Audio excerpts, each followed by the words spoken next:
الله الرحمن الرحيم. السلام عليكم ورحمة الله تعالى وبركاته. بسم الله الرحمن الرحيم. الحمد لله نحمده ونستعينه ونستغفره ونستهديه ونعوذ بالله من شرور أنفسنا ومن سيئات أعمالنا. من يهده الله فلا مضل له ومن يضلل فلا هادي له. وأشهد أن لا إله إلا الله وحده لا شريك له وأشهد أن محمدا عبده ورسوله. انتجبته بولايته واختصه برسالته وأكرمه بالنبوة وأمينا على غيبه ورحمة للعالمين. وصلى الله على محمد وآله وعليهم السلام. أوصيكم عباد الله ونفسي بتقوى الله. புகழ் அனைத்தும் படைத்து பரிபாலிக்கும் வல்ல நாயன் அல்லாஹுக்கே அல்ஹம்துலில்லாஹ். இறைவனது ஸலவாத்தும் சலாமும் இறுதி தூதர் ஸல்லல்லாஹு அலைஹி வஸல்லம் அவர்கள் மீதும் அன்னாரது அஹ்லுல் பைத்துக்கள் மீதும் என்றென்றும் உண்டாகட்டும். இஸ்லாத்தின் ஒரு அங்கமான தொழுகையினை நிறைவேற்றுவதற்காக வேண்டி இந்த புனிதமிகு பள்ளி வாயில் வீட்டிற்கும் மூமின்களே, உங்களையும் என்னையும் என் நிலையிலும் தக்வா எனும் இறையச்சத்தை பேணி நடக்கும்படி முதலில் நல்லுபதேசம் செய்து கொள்கின்றேன்.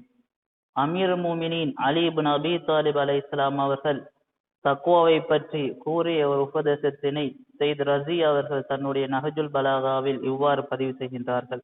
இமாம் அவர்கள் தன்னுடைய தோழர்களை பார்த்து, தன்னுடைய ஷியாக்களை பார்த்து இவ்வாறு கூறுகின்றார்கள்: ஊசிக்கும் இபாதல்லாஹ் பித்தக்வல்லாஹ். இறை அடியார்களே, உங்களுக்கு நான் தக்வாவை கொண்டு நல்லுபதேசம் செய்கின்றேன். அந்த தக்வா என்பது உங்களை வழிநடத்தக்கூடிய ஒரு வழிகாட்டியாகவும் உங்களுடைய மார்க்கத்தின் ஓர் உறுதியான அடித்தளமாகவும் இருக்கின்றது.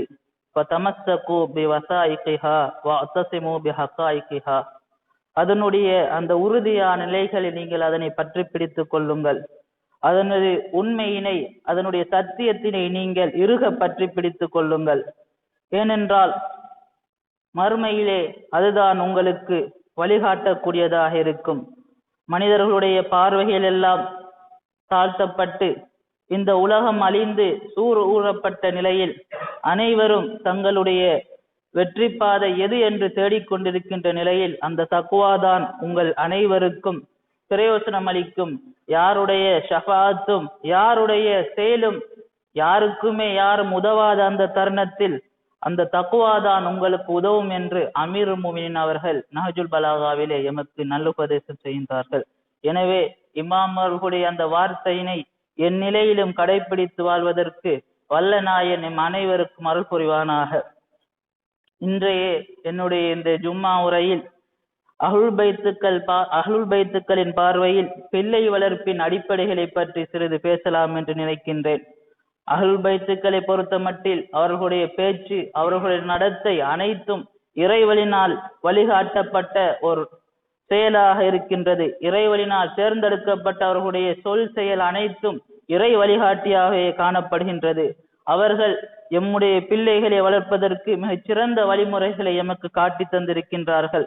இங்கு எமக்கு எழக்கூடிய ஒரு கேள்வி என்னவென்றால், அஹ்லுல் பைத்துக்கள் தங்களுடைய பிள்ளைகளை எவ்வாறு வளர்த்தார்கள், எந்த முறையில் அவர்கள் தங்களுடைய பிள்ளைகளை வளர்த்தெடுத்தார்கள் என்ற ஒரு கேள்வி எம்முன் எழுகின்றது.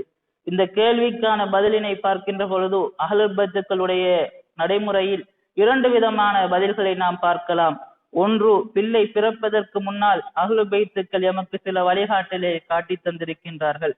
இரண்டாவது, ஒரு பிள்ளை பிறந்ததற்கு பின்னால் நாம் செய்ய வேண்டிய செயல்கள் என்று ஒவ்வொரு கட்டமாக எமக்கு அதனை அவர்கள் வழிநடத்திருக்கின்றார்கள். நாம் பார்க்கின்றோம், ஒருவரை பயிற்றுவித்தல் என்பது, ஒருவரை வளர்த்தெடுத்தல் என்பது மனிதனுக்கு இன்றியமையாத ஒரு செயலாக இருக்கின்றது. இன்றைய மனித வாழ்வை தீர்மானிக்கக்கூடிய ஓர் அடித்தளமான, ஒரு முக்கியமான, ஒரு அடிப்படையான அம்சமாக ஒருவரை வளர்த்தெடுப்பது காணப்படுகின்றது.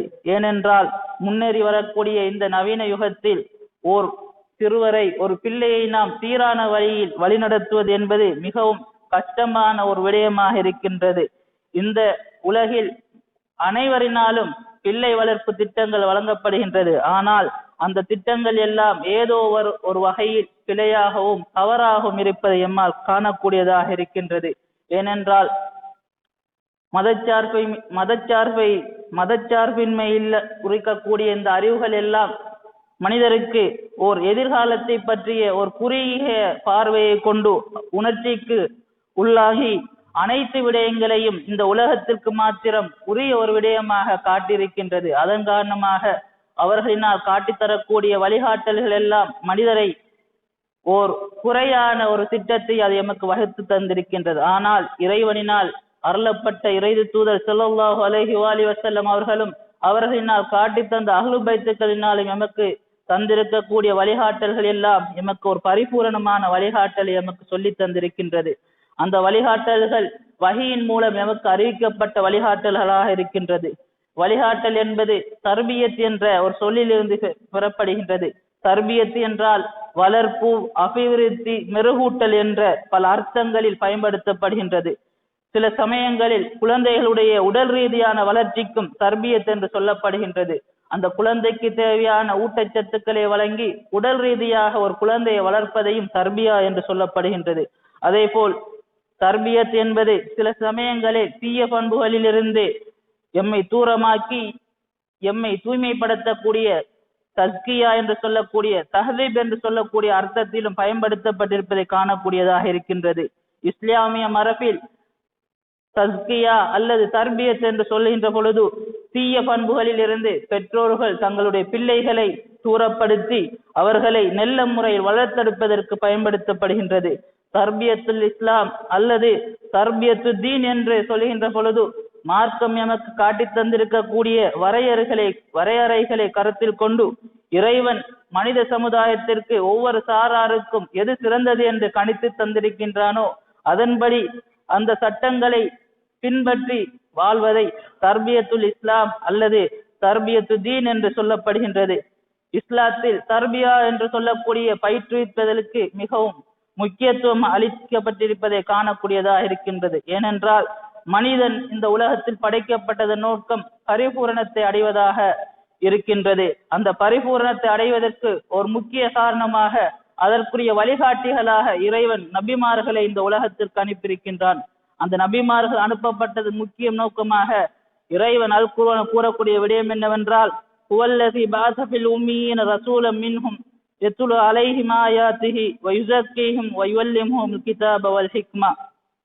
இறைவன் ஒரு நபியை அனுப்பியிருக்கின்றான்.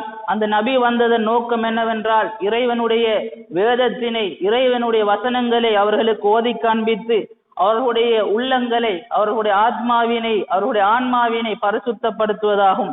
பரிசுத்தப்படுத்தியதற்கு பின்னால் அவர்களுக்கு வேதத்தை கற்றுக் கொடுத்து ஞானத்தை கற்றுக் கொடுப்பதுதான் அந்த நபித்துவத்தின் நோக்கம் என்று இறைவன் குறிப்பிடுகின்றான். அல் குர்ஆனிலே இந்த விடயம் 4 முறை மீண்டும் மீண்டும் கூறப்படுகின்றது. அல் குர்ஆனில் 4 முறை நபித்துவத்தின் நோக்கமாக தஸ்கியத்து நஃப்ஸ் கூறப்படுகின்றது. ஒருவரை பயிற்றுவித்தல் ஏன் இவ்வாறு அல் குர்ஆனில் 4 முறை கூறப்படுகிறது என்று பார்க்கின்ற பொழுது அறிஞர்கள் குறிப்பிடுகின்றார்கள், இந்த புனிதமிகு இறைவேதத்தை நம்பிக்கை கொண்டிருக்கக்கூடியவர்கள் இந்த வசனத்தை பல முறை அல் குர்ஆனில் ஓதுகின்ற பொழுது இதன் முக்கியத்துவத்தை அவர்கள் உணர வேண்டும். அதன் காரணமாகத்தான் அல் குர்ஆனில் இது பல முறை கூறப்பட்டுள்ளது என்று அவர்கள் குறிப்பிடுகின்றார்கள். மேலும் கூறுகின்றார்கள், தங்களுடைய பண்புகளை அவர்கள் நட்பண்புகளாக அலங்கரித்து இறைவன் விரும்பக்கூடிய அந்த நபித்துவத்தின் நோக்கத்தை அவர்கள் இந்த பூமியிலே நிறைவேற்றி கொள்ள வேண்டும். அதன் காரணமாகத்தான் அல் குர்ஆனிலே இறைவன் இதனை 4 முறை கூறியுள்ளான் என்று அறிஞர்கள் குறிப்பிடுகின்றார்கள். ஷேக் தூசி அவர்கள் தஸ்கியத்து நஃப்ஸை பற்றி கூறுகின்ற பொழுது இவ்வாறு குறிப்பிடுகின்றார்கள், தஸ்கியா என்பது மூமின்கள் தங்களது மனம், ஆன்மா ஆகியவற்றை தீய பண்புகளிலிருந்து கலைந்து நட்பண்புகளால் அதனை அலங்கரித்துக் கொள்வதாகும், மேலும் நேர்வழியில் அதனை வழிநடத்துவதாகும் என்று ஷேக் தூசி அவர்கள் குறிப்பிடுகின்றார்கள். அல் குர்ஆன் வெற்றியின் இரகசியமாக ஒரு விடயத்தை குறிப்பிடுகின்றது. அதே போல் தோல்வியின் ரகசியமாகவும் ஒரு விடயத்தை குறிப்பிடுகின்றது. வெற்றியின் உண்மையான யதார்த்தமாக வெற்றியின் ரகசியமாக அல் குர்ஆன் குறிப்பிடுவது தஸ்கியத்து நஃப்ஸாக இருக்கின்றது. கத் அஃப்லஹ மன் ஸக்காஹா, யார் தன்னுடைய ஆன்மாவினை, தன்னுடைய மனதை மறுநிலை படைத்து அதனை தூய்மைப்படுத்துகின்றாரோ அவர்கள் வெற்றி அடைந்து விட்டார்கள் என்று இறைவன் குறிப்பிடுகின்றான். அதே போல் வகத் ஹாப மன் தஸ்ஸாஹா, யார் அந்த ஆன்மாவினை, யார் அந்த உள்ளத்தினை மாசுபடுத்துகின்றாரோ அவர் தோல்வி அடைந்து விட்டார் என்று இறைவன் குறிப்பிடுகின்றான். இதன் முக்கியத்துவத்தை நாம் பார்க்கின்ற பொழுது இந்த சூறாவின் ஆரம்பத்தில் இருந்து இறைவன் பல விடயங்களில் சத்தியமிட்டு குறிப்பிடுகின்றான். சூரியன் மீது, பகலின் மீது, சந்திரன் மீது, இரவின் மீது என்று இறைவன் பல விடயங்களில் சத்தியமிட்டு குறிப்பிட்டு விட்டு 9வது வசனமாகத்தான் இந்த வசனத்தை இறைவன் குறிப்பிடுகின்றான். யார் தங்களுடைய ஆத்மாவினை, தங்களுடைய நப்சை இறை வழியில், இறைவன் கூறிய வழியில் அதனை தூய்மைப்படுத்துகின்றாரோ அவர்கள்தான் வெற்றி அடைந்தவர்கள் என்று இறைவன் குறிப்பிடுகின்றான். எனவே வெற்றியின் ரகசியமாக அல் குர்ஆனும் ஹதீஸும் எமக்கு கூறுவது தங்களுடைய ஆத்மாவை, உங்களுடைய உள்ளத்தை தூய்மைப்படுத்தி நல்லொழுக்கங்களினால் அலங்கரிப்பதுதான் வெற்றியின் ரகசியம் என்றும் அவர்கள்தான் மறுமையில் இறைவனுடைய திருப்பொருத்தத்தை பெற்றவர்கள் என்றும் அல் குர்ஆன் ஹதீஸ் எமக்கு கூறுகின்றது. அடுத்ததாக பார்க்க வேண்டிய விடயம் குழந்தைகளை பயிற்றுவிப்பதின் முக்கியத்துவம் என்னவென்று நாம் பார்க்க வேண்டும். இன்றைய உலகில் கல்வியாளர்களின் கருத்து என்னவென்றால் மனிதனுடைய வாழ்வின் அஸ்திவாரம், அவனது அடித்தளம் குழந்தை பருவமாக காணப்படுகின்றது. ஒருவர் தன்னுடைய சிறுபராயத்தில் அவர்கள் எதனை பார்க்கின்றார்களோ, எதனை கேட்கின்றார்களோ, எதன் வழியில் அவர்கள் நடத்தப்படுகின்றார்களோ அதுதான் அவர்களுடைய இளமை பருவம், முதுமை பருவம் ஆகியவற்றில் பிரதிபலிக்கக்கூடிய ஒன்றாக இருக்கின்றது என்று அவர்கள் குறிப்பிடுகின்றார்கள். மேலும் மனித ஆளுமை விருத்திக்கு அதற்கு தேவையான அனைத்து விடயங்களையும் சிறுபராயத்திலே நாம் ஏற்படுத்தி கொள்ள வேண்டும் என்று அவர்கள் குறிப்பிடுகின்றார்கள். இது இன்றைய உளவியலாளர்களின், இன்றைய கல்வியாளர்களின் கூற்றாக இருக்கின்றது. அதே போல் குழந்தைகளின் ஆன்மா என்பதும் அவர்கள் உள்ளம் என்பதும் ஓர் வெண்மையான ஓர் காகிதத்தை போன்றது காணப்படுகின்றது. ஓர் ஆற்றல் மிகு ஓவியனிடம் அது ஒப்படைக்கப்பட்டால் அவன் அதில் அழகிய படத்தை தீட்டி விலை மதிக்க முடியாத ஓர் ஓவியத்தை வரைந்து விடுகின்றான், அதை மாற்றுகின்றான். அதே போல் குழந்தைகளின் ஆன்மா, அவர்களுடைய உள்ளம் என்பது ஒரு ஆரம்ப நிலையில் எவ்வித வடிவமற்ற ஒரு களிமண்ணை போன்று காணப்படுகின்றது. நாம் அதனை எவ்வாறு விரும்புகிறோமோ அவ்வாறு அதனை வடிவமைத்து கொள்ள முடியும் என்று கூறப்படுகின்றது. இறைவனுடைய படைப்பில் மிகவும் உன்னதமாக இருக்கக்கூடிய, பரிசுத்தவன்களாக இருக்கக்கூடிய மாசூமீன்கள் அந்த குழந்தைகளின் அந்த வெண்மை உள்ளம் படைத்த, ஆன்மா படைத்த அவர்களை எவ்வாறு நாம் பயிற்றுவிக்க வேண்டும் என்று எமக்கு காட்டி தந்திருக்கின்றார்கள். அமீர் மோமினின் இமாம் அலி அலைஹிஸ்ஸலாம் அவர்கள் தன்னுடைய மூத்த புதல்வர் இமாம் ஹசன் அலைஹிஸ்ஸலாம் அவர்களுக்கு எழுதிய மடலில் கடிதத்தில் இவ்வாறு குறிப்பிடுகின்றார்கள். இன்னமா கல்புல் ஹதசி கல் அர்லில் ஹாலியா, சிறு குழந்தைகளுடைய உள்ளம் எவ்வாறானது என்றால் எதுவுமே பயிரிடப்படாத ஒரு பூமியை போன்றதாக இருக்கின்றது. மா உல்கிய ஃபீஹா மின் ஷை, நீங்கள் அதில் எதனை விதைக்கின்றீர்களோ, அதில் நீங்கள் எதனை எறிகின்றீர்களோ கபில்தஹு, அது அதனை ஏற்றுக்கொள்கின்றது, அதனை அது ஏற்றுக்கொள்கின்றது என்று அமீர் மோமின் அவர்கள் குறிப்பிடுகின்றார்கள். அதே போல் குழந்தைகளுடைய உள்ளம் என்பது, அவர்களுடைய ஆன்மா என்பது சிறிய மரக்கன்றுகளை போன்றாகும். அதனை நாம் எவ்வாறு விரும்புகிறோமோ அந்த திசையில் அதனுடைய கிளைகளை எம்மால் வளர்த்தெடுக்க முடியும், வழிகாட்ட முடியும். ஆனால் அவர்கள் அந்த கன்று முதிர்ந்து அது வளர்ந்து விட்டால் எம்மால் அதனை எதுவும் செய்துவிட முடியாது. குழந்தைகளுடைய மூளை எவ்வாறான ஒரு மூளை என்றால் அது படம் பிடிக்கக்கூடிய ஒரு கருவி போன்றதாகும். ஒரு கேமரா போன்று அந்த மூளை செயற்படுகின்றது. அது சிறுவயதில் எதனை பார்க்கின்றதோ, எதனை படம் பிடிக்கின்றதோ அதைத்தான் அது இளமையில் தன்னுடைய முதுமையில் அதனை பிரதிபலிக்க கூடியதாக காணப்படுகின்றது. இறை தூதர் ஸல்லல்லாஹு அலைஹி வஸல்லம் அவர்கள் கூறினார்கள், மஸலுல்லதி யதஅல்லமுல் இல்ம ஃபீ ஸகரிஹி கமஸலில் வஷ்மி அலா ஸஹ்ரா, சிறுவயதிலே கல்வி கற்கக்கூடியவர்களுடைய கல்வி எது போன்றது என்றால் ஒரு கல்லிலே, ஒரு பாறையிலே உளியினால் செதுக்கக்கூடிய ஒரு சிற்பம் போன்றது என்று நபி அவர்கள் குறிப்பிடுகின்றார்கள். அதே போல் மஸலுல்லதி யதஅல்லமுல் இல்ம ஃபீ கிபரிஹி, வயது முதிர்ந்து கற்கக்கூடிய கல்வி எது போன்றது என்றால் கல்லதி யக்துபு அலல் மா, தண்ணீரில் எழுதக்கூடிய எழுத்து போன்றது என்று நபி அவர்கள் குறிப்பிடுகின்றார்கள். எனவே சிறுபராயத்தில் அந்த குழந்தைகள் எதனை பார்க்கின்றதோ, எதனை கற்கின்றதோ அதுதான் நிலைத்திருக்கும் என்று நபி அவர்கள் குறிப்பிட்டிருக்கின்றார்கள். மேலும் இன்றைய அறிஞர்கள் குழந்தை பருவத்தினை மனிதனுடைய ஆளுமையை வளர்க்கக்கூடிய ஒரு அடித்தளமாக கருதுகின்றார்கள். ஆனால் எம்முடைய மாசூமீன்கள் அந்த குழந்தை பருவம் பிள்ளை பிறந்ததற்கு முன்பிருந்தே ஆரம்பமாக என்று எமக்கு கற்றுத்தந்திருக்கின்றார்கள்.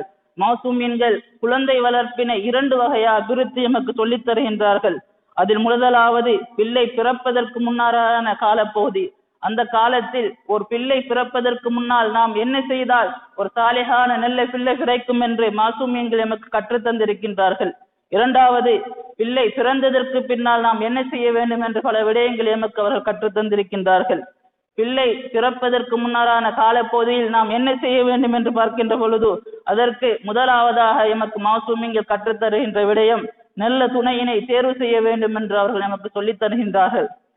தாய் மற்றும் தந்தையிடம் இருந்து குழந்தைகளுக்கு மரபு வழியாக பல விடயங்கள் பல பண்புகள் கிடைக்கின்றது என்றும் நபி ஸல்லல்லாஹு அலைஹி வஸல்லம் அவர்களும் அஹ்லுல் பைத்துக்களும் மரபியல் விதியை இறைவனின் மாறாத சட்டமாக கருதுகின்றார்கள். அதன் காரணமாகத்தான் தங்களுடைய துணையினை தெரிவு செய்கின்ற பொழுது பல விடயங்களை கருத்தில் கொள்ளும்படி எமக்கு சொல்லித் தருகின்றார்கள்.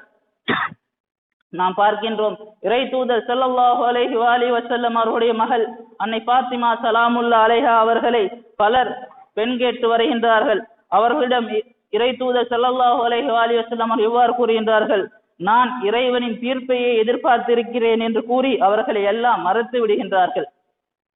இறுதியாக இறை தூதர் ஸல்லல்லாஹு அலைஹி வஸல்லம் அவர்களிடம் அமீர் மூமின் அலி அலைஹிஸ்ஸலாம் அவர்கள் வந்து தன்னுடைய விருப்பத்தை கூறுகின்றார்கள். அப்பொழுது நபி அவர்கள் கூறுகின்றார்கள், அலியே, இதற்கு முன்னர் அன்னை ஃபாத்திமா அவர்களை பலர் பெண் கேட்டு வந்திருந்தார்கள். ஆனால் அதை நான் அன்னை அவர்கள் கூறுகின்ற பொழுது அவர்களுடைய முகத்தில் நான் ஒரு வெறுப்பினை, அவர்கள் விருப்பமின்மையை நான் அறிந்து கொண்டேன். அதன் காரணமாக அவர்களை திருப்பி அனுப்பிவிட்டேன். நீங்கள் சற்று நேரம் இங்கு இருங்கள், நான் ஃபாத்திமாவிடம் கேட்டு வந்து சொல்கிறேன் என்று கூறிவிட்டு இமாம் அவர்களை அந்த இடத்தில் வைத்துவிட்டு இறை தூதர் ஸல்லல்லாஹு அலைஹி வஸல்லம் அவர்கள் அன்னை ஃபாத்திமா அவர்களிடம் சென்று இந்த விடயத்தை கூறுகின்றார்கள். அப்பொழுது பார்க்கின்றார்கள், அன்னை ஃபாத்திமா அவர்களுடைய முகத்தில் எந்த வெறுப்பையோ அல்லது விருப்பமின்மையோ அவர்கள் காணவில்லை. மாறாக அவர்கள் மகிழ்ச்சியோடு அமைதியாக இருப்பதை காண்கின்றார்கள். அப்பொழுது இறை தூதர் ஸல்லல்லாஹு அலைஹி வஸல்லம் அவர்கள் அல்லாஹு அக்பர் என்று கூறிவிட்டு இமாம் அவர்களிடம் வந்து கூறுகின்றார்கள், அவருடைய மௌனம் அவருடைய ஒப்புதலாக இருக்கின்றது என்று கூறி அன்னை ஃபாத்திமா ஸலாமுல்லாஹி அலைஹா அவர்களுக்கும் அமீர் மூமின் அலி அலைஹிஸ்ஸலாம் அவர்களுக்கும் திருமணம் முடித்து வைக்கின்றார்கள். அதே போல் இமாம் சாதிக் அலைஹிஸ்ஸலாம் அவர்கள் எம்முடைய துணையை தேர்வு செய்வதை பற்றி கூறுகின்ற பொழுது, உன்லோர் ஐன தலவு நஃப்ஸக், உங்களுடைய ஆத்மாவினை, உங்களுடைய நஃப்ஸினை, உங்களுடைய உள்ளத்தினை எங்கு நீங்கள் வைக்கின்றீர்கள் என்பதை நீங்கள் கவனித்து பாருங்கள். அதே போல் ஒமன் துஷ்ரிகு ஃபீ மாலிக், உன்னுடைய செல்வத்தில் உம்முடைய சொத்துக்களில் யாரை நீங்கள் உங்களுடைய இணையாக ஆக்கிக் கொள்கின்றீர்கள் என்பதை நீங்கள் கவனத்தில் கொள்ளுங்கள். ஒத்துத்துலேஹு அலா தீனிக வ சிர்ரிக், உங்களுடைய மார்க்கத்தில் உங்களுடைய இரகசியத்தை யாரோடு நீங்கள் பகிர்ந்து கொள்கின்றீர்கள் என்பதை நீங்கள் கவனத்தில் கொள்ளுங்கள் என்று இமாம் அவர்கள் குறிப்பிடுகின்றார்கள். அதே போல் இறை தூதர் ஸல்லல்லாஹு அலைஹி வஸல்லம் அவர்கள் கூறுகின்றார்கள், இதா ஜாஅக்கும் மன் தர்லவுன குல்கஹு வ தீனஹு ஃபஸவஜுஹு, உங்களிடம் ஒருவர் நல்லொழுக்கமுடைய ஒருவர், அதே போல் மார்க்கத்தில் சிறந்த ஒருவர் உங்களிடம் வந்தால் அவரை நீங்கள் திருமணம் முடித்துக் கொள்ளுங்கள் என்று இறை தூதர் ஸல்லல்லாஹு அலைஹி வஸல்லம் கூறுகின்றார்கள். பிறகு ஒரு அல் குர்ஆன் வசனத்தை குறிப்பிடுகின்றார்கள், இல்லா தஃஅலுஹு தகுன் ஃபித்னத்துன் ஃபில் அர்ல் வ ஃபஸாதுன் கபீர், நீங்கள் அவ்வாறு செய்யவில்லை என்றால் அதற்கு மாற்றமாக ஒருவரை நீங்கள் தேர்ந்தெடுப்பீர்களாக இருந்தால் உங்களுடைய இந்த பூமியிலே நிகழக்கூடிய ஒரு ஃபித்னாவாக, ஒரு பிரச்சனையாக, ஒரு தீங்காக அமைகின்றது என்று நபி ஸல்லல்லாஹு அலைஹி வஸல்லம் அவர்கள் குறிப்பிடுகின்றார்கள். துணையினை தேர்வு செய்வது என்பது ஒரு முக்கியமான விடயமாக இருக்கின்றது. ஏனெனில் மரபியல் மூலம் பல பண்புகள் அடுத்த வம்சத்துக்கு, அடுத்த பரம்பரைக்கு செல்கின்றது என்று அஹ்லுல் பைத்துக்கள் குறிப்பிடுகின்றார்கள். இதன் காரணமாகத்தான் மாசூமியங்கள் தங்களுடைய துணை தேர்வில் மிக முக்கியமாக பல விடயங்களை செய்திருப்பதை காணக்கூடியதாக இருக்கின்றது. அன்னை ஃபாத்திமா ஸஹ்ரா ஸலாமுல்லாஹி அலைஹா அவருடைய ஷஹாதத்துக்கு பிறகு அமீர் மூமினின் அவர்கள் திருமணம் முடிப்பதற்காக வேண்டி தன்னுடைய சகோதரர் அக்கீல் அவர்களை அழைத்து குறிப்பிடுகின்றார். ஏனென்றால் அக்கீல் அவர்கள் குடும்ப வரலாற்றின் ஒரு நிபுணராக காணப்படுகின்றார். அவரை அழைத்து கூறுகின்றார், சகோதரரே, எனக்காக வேண்டி நீங்கள் ஒரு பெண்ணை பாருங்கள். அவர் மிகவும் தைரியமான ஒரு குடும்பத்தை சேர்ந்த ஒருவராக இருக்க வேண்டும். அப்பொழுதுதான் தைரியமான வீரமிகு பிள்ளைகள் எனக்கு பிறப்பார்கள் என்று இமாம் அவர்கள் குறிப்பிடுகின்றார்கள். அந்த சந்தர்ப்பத்தில் தான் ஹஜ்ரத் உம்முல் பனீன் அவர்களை இமாம் அலி அலைஹிஸ்ஸலாம் அவர்கள் திருமணம் முடிக்கின்றார்கள். அவர்களிடமிருந்து இமாம் அவர்களுக்கு 4 பிள்ளைகள் பிறக்கின்றது. 4வரும் இமாம் ஹுசைன் அலைஹிஸ்ஸலாம் அவர்களுக்காக வேண்டி கர்பலாவிலே ஷஹீதாகின்றார்கள். அதே போல் இமாம் சஜ்ஜாத் அலைஹிஸ்ஸலாம் அவர்கள் தன்னுடைய துணையாக இமாம் ஹசன் அலைஹிஸ்ஸலாம் அவர்களின் மகளை மணமுடிக்கின்றார்கள். அதன் காரணமாக இமாம் பாக்கர் அலைஹிஸ்ஸலாம் அவர்கள் பிறக்கின்றார்கள். அதே போல் இமாம் அலி நக்கி இமாம் ஹாதி அலைஹிஸ்ஸலாம் அவர்கள் தன்னுடைய மகன் ஹஸ்ரத் இமாம் ஹசன் அஸ்கரி அலைஹிஸ்ஸலாம் அவர்களுக்காக வேண்டி ஒரு பெண்ணை பார்க்கின்றார்கள். பகதாதிலே ரோமிலிருந்து கொண்டு வரப்பட்ட ஒரு அடிமை பெண்ணை வாங்கி தன்னுடைய மகன் ஹசன் அஸ்கரி அலைஹிஸ்ஸலாம் அவர்களுக்கு திருமணம் முடித்து கொடுக்கின்றார்கள். அவர்கள் தான் ஹஸ்ரத் நர்ஜிஸ் அவர்கள். அந்த இருவருடைய இணைப்பின் மூலம் எம்முடைய காலத்தின் இமாம் மஹதி அலைஹிஸ்ஸலாம் அவர்கள் பிறக்கின்றார்கள். இதன் காரணமாகத்தான் துணையினை தேர்வு செய்வது பிள்ளை வளர்ப்பின் மிக முக்கியமான ஒரு அம்சமாக இருக்கின்றது என்று அஹ்லுல் பைத்துக்கள் எமக்கு காட்டி தருகின்றார்கள். இரண்டாவது விடயமாக அவர்கள் எமக்கு கூறுவது துணையுடனான ஒழுக்கமான தாம்பத்திய உறவு. அந்த உறவு இருக்கின்ற பொழுதுதான் பிறக்கின்ற குழந்தை ஒரு ஒழுக்கமிக்க ஒரு நட்பண்பு மிக்க குழந்தையாக பிறக்கும் என்று ஹதீஸ்களில் கூறப்படுகின்றது. மூன்றாவது விடயமாக எமக்கு அஹ்லுல் பைத்துக்கள் காட்டி தரக்கூடிய விடயம் என்னவென்றால், தாய் ஹலாலான உணவினை உண்ண வேண்டும். ஹலாலான உணவின் மூலம் உண்ணப்பட்ட அந்த உணவின் மூலம் அந்த கருத்தரிக்க வேண்டும். அப்பொழுதுதான் பிறக்கக்கூடிய குழந்தை ஓர் நல்ல சாலிகான பிள்ளையாக இருக்கும் என்று அஹ்லுல் பைத்துக்கள் எமக்கு குறிப்பிடுகின்றார்கள். அன்னை ஃபாத்திமா ஸலாமுல்லாஹி அலைஹா அவர்கள் பிறப்பதற்கு இறை தூதர் ஸல்லல்லாஹு அலைஹி வஸல்லம் அவர்கள் அன்னை ஹதீஜா ஸலாமுல்லாஹி அலைஹா அவர்களோடு தாம்பத்திய உறவு கொள்வதற்கும் 40 நாட்கள் இடைவெளியில் ஹிரா குகையிலே இருக்கின்றார்கள். அந்த தூய்மையான உணவினை சுவனத்து உணவினை உண்டு இருவரும் தாம்பத்திய உறவில் ஈடுபடுகின்றார்கள். அன்னை ஃபாத்திமா ஸஹ்ரா ஸலாமுல்லாஹி அலைஹா அவர்கள் பிறக்கின்றார்கள். அதிலிருந்து இதுவரைக்கும் எம்முடைய அனைத்து இமாம்களும் வந்திருப்பதை காணக்கூடியதாக இருக்கின்றது. அதே போல் நாம் பார்க்கின்றோம் ஹலாலான உணவு எவ்வளவு முக்கியத்துவம் என்று பார்க்கின்ற பொழுது, ஆஷுரா நாளிலே இமாம் ஹுசைன் அலைஹிஸ்ஸலாம் அவர்களுக்கு கல்லை கொண்டு வீசுகின்றார்கள். அப்பொழுது அன்னை ஜைனப் அவர்கள் தன்னுடைய சகோதரனை பார்த்து கேட்கின்றார், சகோதரரே நீங்கள் யார் என்று அவர்களுக்கு கூறவில்லையா என்று. அதற்கு இமாம் ஹுசைன் அலைஹிஸ்ஸலாம் அவர்கள் கூறுகின்றார்கள், நான் கூறினேன், நான் யார் என்று அவர்களுக்கு அறிமுகப்படுத்தினேன். ஆனால் அவர்களுடைய வயிறுகள் எல்லாம் ஹராத்தினால் நிரம்பி இருக்கின்றது. அதன் காரணமாக சத்திய வாக்குகள் அவர்களில் எந்த பிரதிபலிப்பையும் ஏற்படுத்தவில்லை என்று இமாம் ஹுசைன் அலைஹிஸ்ஸலாம் அவர்கள் குறிப்பிட்டார்கள். எனவே எம்முடைய பிள்ளைகள் சாலிகான பிள்ளைகளாக வர வேண்டும் என்றால் அவர்கள் பிறப்பதற்கு முன்னிருந்தே நாம் சில விடயங்களை செய்ய வேண்டும் என்று அஹ்லுல் பைத்துக்கள் நமக்கு காட்டி தந்திருக்கின்றார்கள். அதில் முதலாவது ஓர் சீரிய துணையினை நாம் தெரிவு செய்ய வேண்டும். இரண்டாவது ஒழுக்கமான முறையில் நாம் தாம்பத்திய உறவில் ஈடுபட வேண்டும். மூன்றாவது ஹலாலான உணவினை உண்டு நாம் அந்த உறவில் ஈடுபட வேண்டும். அந்த கருத்தரித்தலுக்கு காரணமாக அது இருக்க வேண்டும் என்று அஹ்லுல் பைத்துக்கள் நமக்கு சொல்லி தந்திருக்கின்றார்கள். எனவே இந்த விடயங்களில் கருத்தில் கொண்டு எம்முடைய பிள்ளைகளை எம்முடைய அஹ்லுல் பைத்துக்களை நேசிக்கக்கூடிய அந்த குழந்தைகளை வளர்ப்பதற்கு வல்ல நாயகம் அனைவருக்கும் அருள் புரிவானாக. பிஸ்மில்லாஹிர் ரஹ்மானிர் ரஹீம். குல் ஹுவல்லாஹு அஹத் அல்லாஹுஸ் ஸமத் லம் யலித் வலம் யூலத் வலம் யகுல் லஹு குஃபுவன் அஹத்.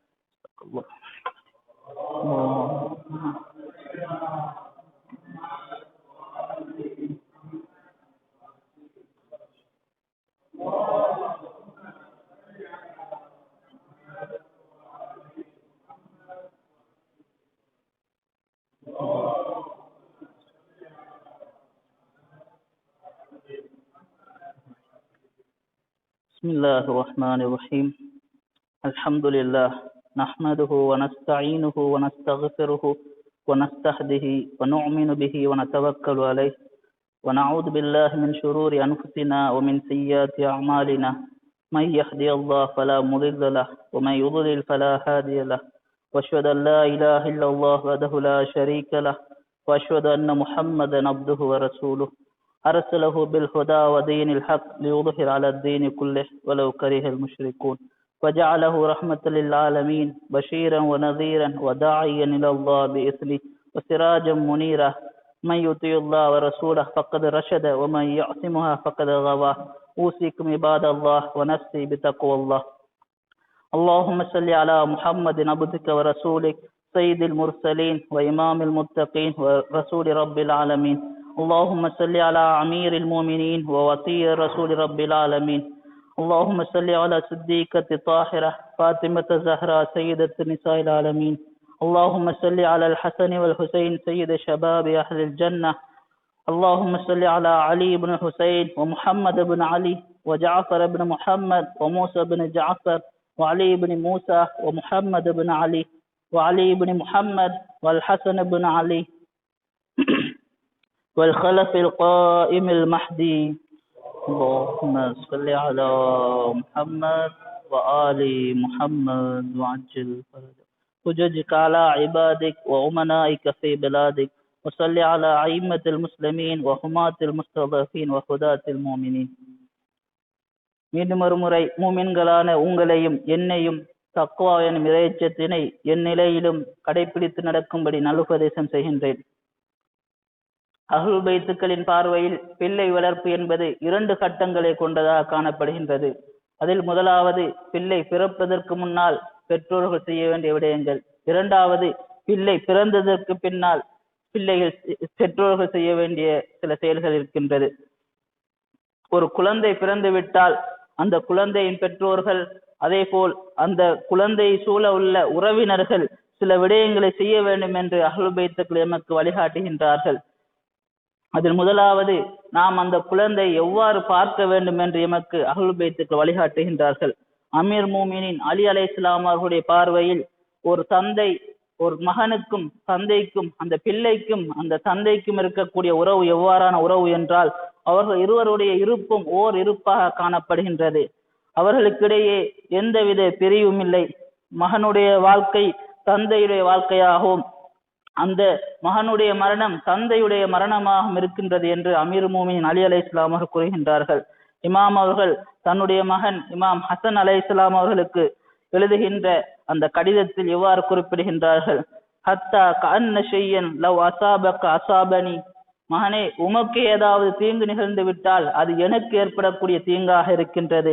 கஅன்னல் மௌத லவ் அதாக அத்தானி, உங்களுக்கு மரணம் வந்துவிட்டால் அது எனக்கு வரக்கூடிய மரணமாக இருக்கின்றது என்று அமீர் மூமின் அவர்கள் இமாம் ஹசன் அலைஹிஸ்ஸலாம் அவர்களுக்கு எழுதி அந்த கடிதத்தில் குறிப்பிடுகின்றார்கள். மேலும் இமாம் அவர்கள் இமாம் அலி அலைஹிஸ்ஸலாம் அவருடைய பார்வையில் பார்க்கின்ற பொழுது ஒரு குழந்தை என்பது ஒரு மனிதனுடைய முழு இருப்பாக காணப்படுகின்றது. அந்த மனிதனுடைய ஒரு முழு இருப்பின் பிரதிபலிப்பாக அந்த குழந்தை காணப்படுகின்றது. இமாம் அவர்கள் இவ்வாறு குறிப்பிடுகின்றார்கள், வஜத்துக பாதி, இமாம் ஹசன் அவர்களை பார்த்து கூறுகின்றார்கள், மகனே உங்களை என்னுடைய ஒரு பாதியாக என்னுடைய ஒரு அங்கமாக பார்க்கின்றேன். பல் வஜத்துக்க குல்லி, என்றாலும் உங்களை நான் என்னுடைய முழு வடிவமாக நான் பார்க்கின்றேன் என்று இமாம் அவர்கள் குறிப்பிடுகின்றார்கள். மேலும் இமாம் அவர்கள் கூறுகின்ற பொழுது, ஃபஆனி மின் அம்ரிக மா யஅனீனி மின் அம்ரி நஃப்ஸி, மகனே என்னுடைய விடயத்தில் நான் அக்கறை காட்டுவதை விட உங்களுடைய விடயத்தில் தான் நான் அதிகமாக அக்கறை காட்டுகின்றேன். ஃபகதப்து இலைக்க கிதாபி முஸ்தல்ஹிரன் பிஹி, இந்த கடிதத்தை நான் எழுதுவதற்கு நோக்கம் அதுவாகத்தான் இருக்கின்றது, அதனுடைய வெளிப்பாடாகத்தான் இந்த கடிதம் இருக்கின்றது என்று இமாம் அவர்கள் இமாம் ஹசன் அலைஹிஸ்ஸலாம் அவர்களுக்கு எழுதி அந்த மடத்தில் குறிப்பிடுகின்றார்கள். அமீர் மூமினின் இமாம் அலி அலைஹிஸ்ஸலாம் அவர்கள் தன்னுடைய மகனுக்கு எழுதிய இந்த கடிதம் நஹ்ஜுல் பலாகாவில் 31வது கடிதமாக இடம்பெறுகின்றது. அந்த கடிதத்தில் தன்னுடைய மகன் மூத்த மகன் இமாம் ஹசன் அலைஹிஸ்ஸலாம் அவர்களை பார்த்து பல விடயங்களை இமாம் அவர்கள் சொல்கின்றார்கள். அதில் ஒரு தந்தை ஒரு மகனுக்கு எவ்வாறு உபதேசம் செய்ய வேண்டும், ஒரு மகனோடு ஒரு தந்தை எவ்வாறு நடந்து கொள்ள வேண்டும் என்று பல விடயங்களை இமாம் அவர்கள் நமக்கு கற்றுத்தருகின்றார்கள். அந்த வழிகாட்டலை ஏனைய மாசூம்கள் செய்திருப்பதை நாம் காணக்கூடியதாக இருக்கின்றது. இரண்டாவது விடயமாக ஒரு குழந்தை பிறந்ததும் நாம் செய்ய வேண்டிய கடமை என்று பார்க்கின்ற பொழுது அந்த குழந்தைக்கு வழங்கக்கூடிய ஆடையாக இருக்கின்றது. மாசூமீன்கள் பிள்ளைகளுக்கு வெள்ளை ஆடைகளை அணிவித்திருக்கின்றார்கள் என்றும் மஞ்சள் நிற ஆடைகளை அவர்கள் தடுத்திருக்கின்றார்கள் என்பதை நாம் ஹதீஸ்கள் மூலம் காணக்கூடியதாக இருக்கின்றது. அஸ்மா பின் உமைஸ் அவர்கள் அறிவிக்கின்றார்கள், இமாம் ஹசன் அலைஹிஸ்ஸலாம் அவர்கள் பிறந்த பொழுது நான் அவரை மஞ்சள் நிற ஒரு துணியினால் சுற்றி இருந்தேன். இறை தூதர் அவர்கள் என்னிடம் வந்து, அஸ்மா அவர்களே என்னுடைய மகனை கொண்டு வாருங்கள் என்று கூறினார்கள்.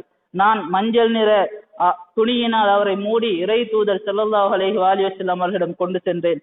அப்பொழுது நபி அவர்கள் அந்த மஞ்சள் நிற துணியினை அகற்றிவிட்டு இவ்வாறு என்னிடம் கூறினார்கள், நான் உங்களுக்கு கூறவில்லையா, பிறந்த குழந்தையினை மஞ்சள் நிற துணியினால் நீங்கள் மூட வேண்டாம் என்று நான் உங்களுக்கு உபதேசம் செய்யவில்லையா என்று கேட்டார்கள்.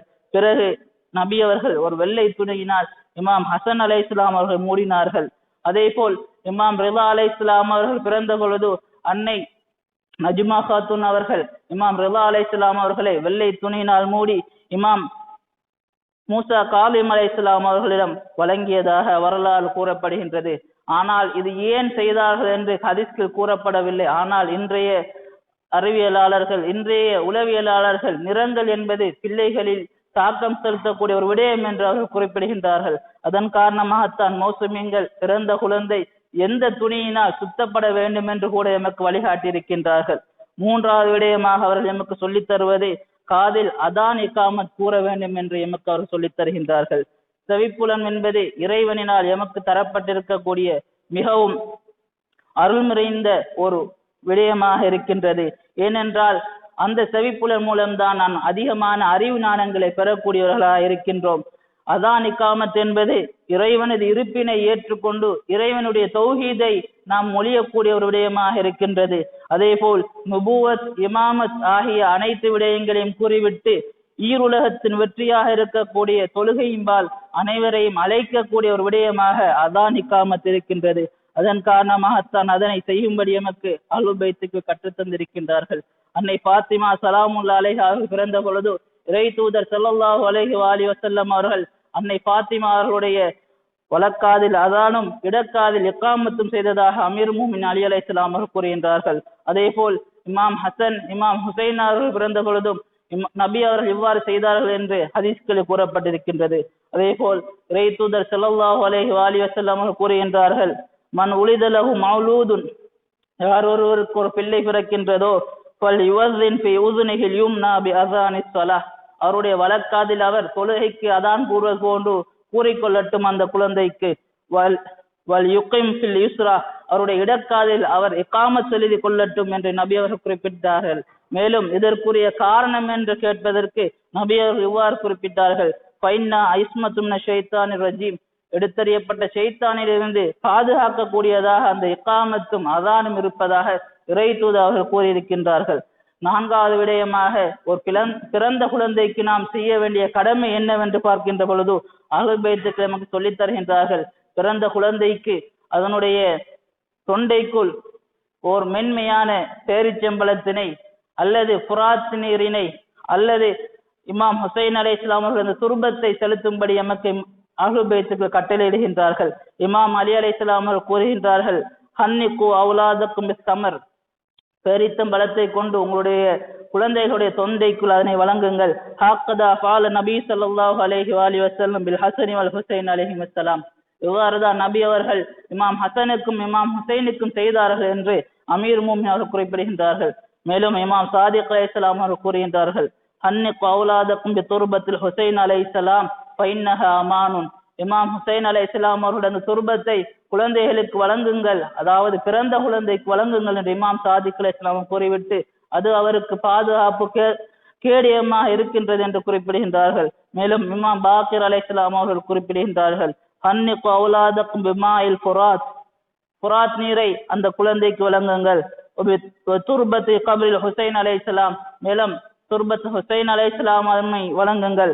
வயல்லம் யக்குன், இது இரண்டும் கிடைக்கவில்லை என்றால் பிமாஇல் ஸமா, மழை நீரை அவர்களுக்கு வழங்குங்கள் என்று இமாம் அவர்கள் குறிப்பிடுகின்றார்கள். இந்த விடயங்கள் அஹ்லுல் பைத்துக்கு எமக்கு வழிகாட்டி தந்திருக்கின்றார்கள். பிறந்த குழந்தைக்கு நாம் என்ன செய்ய வேண்டும் என்று அவர் சொல்லித் தருகின்றார்கள். அடுத்த விடயமாக எமக்கு சொல்வது பெயர் வைத்தலாகும். இறை தூதர் ஸல்லல்லாஹு அலைஹி வஸல்லம் அவர்கள் குறிப்பிடுகின்றார்கள், நீங்கள் உங்கள் பிள்ளைகளுக்கு வழங்கக்கூடிய முதலாவது மிக அழகிய பரிசு என்னவென்றால் அவர்களுக்கு நீங்கள் வைக்கக்கூடிய அழகிய பெயர்களாக இருக்கின்றது. எனவே உங்களுடைய பிள்ளைகளுக்கு அழகிய பெயர்களை தெரிவு செய்யுங்கள் என்று இறை தூதர் ஸல்லல்லாஹு அலைஹி வஸல்லம் குறிப்பிடுகின்றார்கள். இமாம் காலிம் அலைஹிஸ்ஸலாம் அவர்கள் கூறுகின்றார்கள், ஒருவர் இறை தூதர் ஸல்லல்லாஹு அலைஹி வஸல்லம் அவர்களிடம் வந்து, யா ரசூலல்லாஹ், என்னுடைய இந்த பிள்ளைக்கு நான் என்ன கடமைப்பட்டிருக்கிறேன் என்று கேட்கின்றார்கள். அதற்கு நபி அவர்கள் குறிப்பிடுகின்றார்கள், அவருக்கு அழகிய பெயரினை நீங்கள் சூட்டுங்கள், அவருக்கு நல்லொழுக்கத்தை கற்றுக் கொடுங்கள், அவரை அழகான ஒரு இடத்தில் வையுங்கள் என்று இறை தூதர் ஸல்லல்லாஹு அலைஹி வஸல்லம் அவர்கள் கூறியதாக இமாம் காலிம் அலைஹிஸ்ஸலாம் அவர்கள் குறிப்பிடுகின்றார்கள். அதே போல் இமாம் அலி அலைஹிஸ்ஸலாம் அவர்கள் கூறுகின்றார்கள், சம்மு அவுலாதக்கும் கப்ல ஐயுலது, உங்களுடைய பிள்ளைகளுக்கு அவர்கள் பிறப்பதற்கு முன்னாலே நீங்கள் பெயர் சூட்டுங்கள். அது ஆண் பிள்ளையா அல்லது பெண் பிள்ளையா என்று தெரியாவிட்டாலும் பிரச்சனை இல்லை, அவர்களுக்கு 2 பெயர்களை நீங்க சூட்டிக் கொள்ளுங்கள் என்று இமாம் அவர்கள் குறிப்பிடுகின்றார்கள்.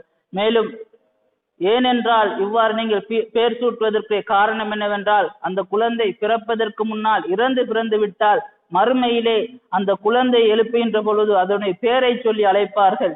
ஆனால் அந்த குழந்தைக்கு பெயர் சூட்டவில்லை என்றால் அந்த குழந்தை மறுமையிலே தன்னுடைய தந்தையை பார்த்து கேட்கும், தந்தையை ஏன் எனக்கு நீங்கள் பெயர் சூட்டவில்லை என்று அந்த குழந்தை மறுமையிலே கேட்கும் என்று அமீர் முஃமினீன் கூறுகின்றார்கள். கூறிவிட்டு இவ்வாறு கூறுகின்றார்கள், கது சம்மா ரசூல் ஸல்லல்லாஹு அலைஹி வஸல்லம் முஹ்சினன் கப்ல யூலத்.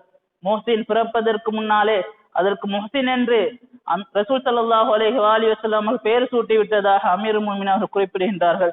இவ்வாறு குழந்தைகள் பிறப்பதற்கு முன்னாலே பெயர் சூட்ட வேண்டும் என்றும் அஹ்லுல் பைத்துக்கு நமக்கு வழிகாட்டி தந்திருக்கின்றார்கள்.